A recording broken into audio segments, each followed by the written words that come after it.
sari-sari, singkamas at talong sigarilyo. An occupation that requires great vigilance and a situational awareness to ensure the safety of not only those performing the role, but for the millions of other road users. As often as it does for those who perform this role best, it becomes a way of life. For Shane, it was, rather than just a job. He enjoyed his work, enjoyed working at Australia Post, serving his communities, and he enjoyed the camaraderie with his workmates.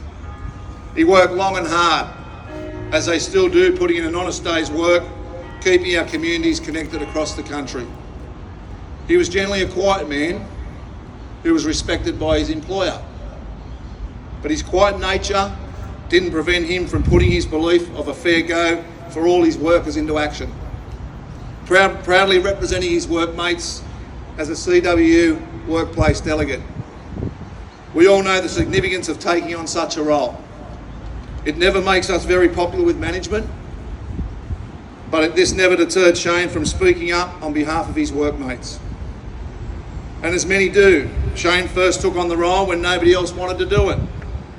He was passionate about his members' rights at work and was particularly vocal around matters of health and safety.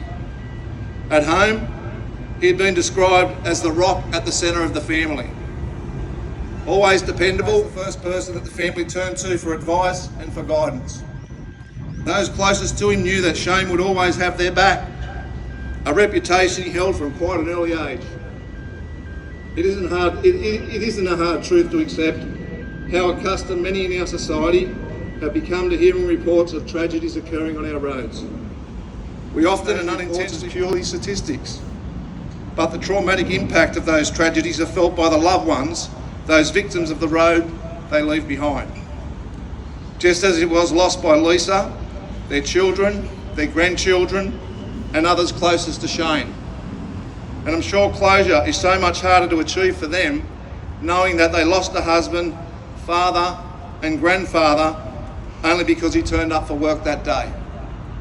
It's an absolute tragedy or travesty that she and Shane, like others we remember today, will not have the opportunity to enjoy their retirement.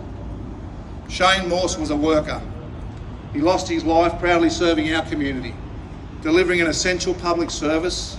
He was strong and a committed unionist. He was also a husband, father, grandfather, and will be remembered fondly by those closest to him and his union mates. Like the many others mentioned here today, will not be forgotten by the Communication Workers Union. They will not grow old, and we will honour their memory. Thank you, and rest in peace, Shane.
Austin Marsh. Someone, I've heard this